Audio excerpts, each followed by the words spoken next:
So this plate is a little bit daintier, so it might look a lot better with like a teacup.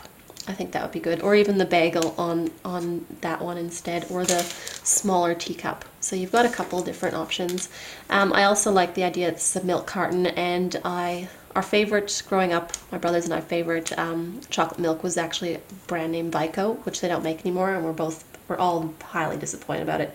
But I do want to do some like creative masking and make it a bit more personalized and things like that. So I have plans for the milk carton as well. Plus, you know, all those when you're kids and you make the milk carton birdhouses, I kind of want to like draw a little birdhouse and put a little stick in there and have one of the cute little birds sitting on it so it looks like a homemade birdhouse.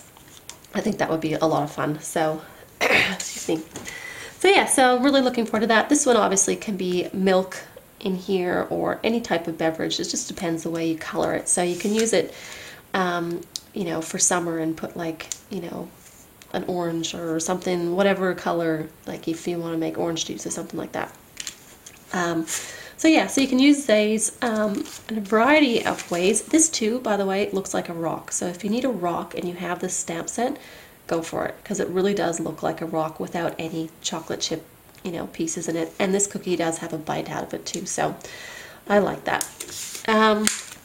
Again, the straw, it would look good, like, you know, in maybe the mug or in the hot chocolate one, I think would look good too. So yeah, having lots of fun. Now, this one here I'm super excited about. I've been looking and was checking out the Mama Elephant one for a while, but didn't like all of them, and then Lawn Fawn came out with this one. It's stitched hillside borders. I love it.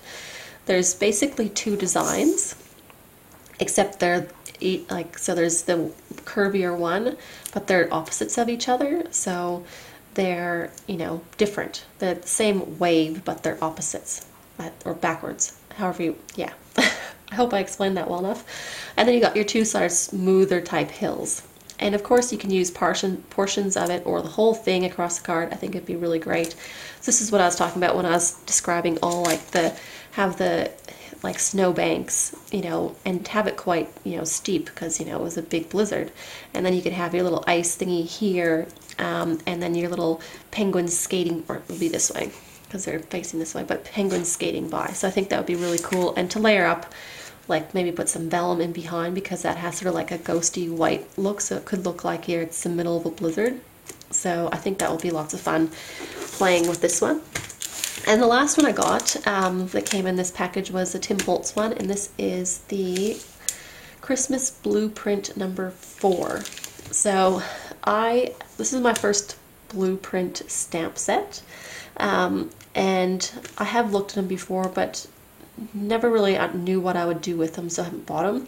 This is the first one I've seen that I actually, you know, could think of projects to make, and because it's Christmas themed too. So, and these are bigger.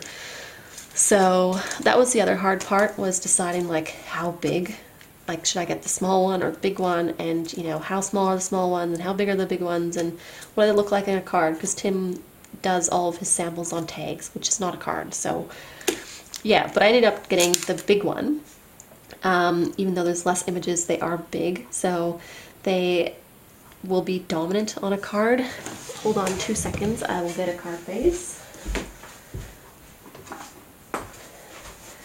So that's the card base. So, I mean, it's going to take up quite a bit of space on a card base. So I like that it's, you know, the dominant feature. I love the poinsettia. I love poinsettias to begin with. I want to watercolor it and spritz. Jennifer McGuire did an awesome card with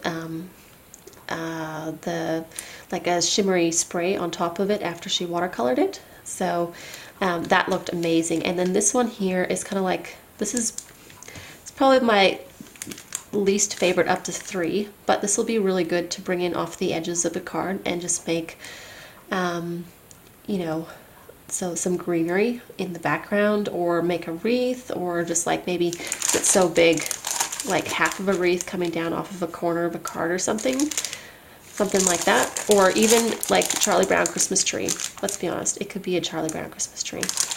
And just, you know, cut off the pine branch and then or mask it off, and it can be your Charlie Brown Christmas tree. And then you've got holly, which is great, and the pine cone. So I like all three of these. They're all big dominant features on a card, and I think they'll be lots of fun. This one I want to kind of stamp with Versamark and use a gold embossing powder and then color it in. I think that would just make it really cool.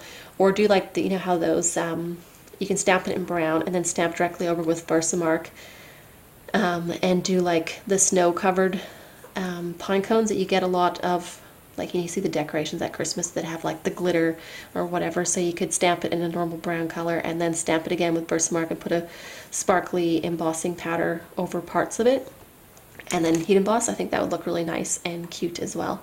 So, or not cute, that was not the right word, but really, you know, simple, elegant, that sort of thing. So that's why I got these. Yeah, so that's pretty much my order, or box 2. I do have something coming in from Purple Onion Designs, which I was hoping would be here by now, but I didn't want to wait any longer to do this one. And the dollar in Australia is dropping fast, so I've also done a little order with Mama Elephant. And just out of curiosity, like I get most of my stuff from Simon Says Stamp, but I wanted, Mama Elephant has really cheap international shipping compared to Simon Says Stamp. And a lot of the things I wanted were Mama Elephant, and Simon Says Stamp was also out of stock. And while comparing the two, just for anyone's information, the stamps are always the same price, but I found the dies themselves were a lot more expensive at Simon Says Stamp. So if you want Mama Elephant dies, and whether you're in overseas or, you know, in the US, they're cheaper to buy just from Mama Elephant. So just, and there was a couple other companies like Little Inkers that also had cheaper dies available from their personal websites rather than Simon Says Stamp. So I would definitely double check it. I also checked Lawn Fawn while I was at it, but the dies are the same price at the Lawn Fawn site or Simon Says Stamp, so that's fine. But I just thought I'd put that in there because I found that out and I was a little bit surprised by that find. But anyway, so I've done that. I do want to do another Simon Says Stamp order just because the dollar is dropping and just stock up on some things that I run out of and just pick up on some new stamps and that have come out in the last month that would be perfect for Christmas or stuff that's come back in stock. So I hope everyone has a wonderful night or day depending on what time it is, and thank you very much for watching. I love comments if you feel like writing something in, but thank you very much. Bye.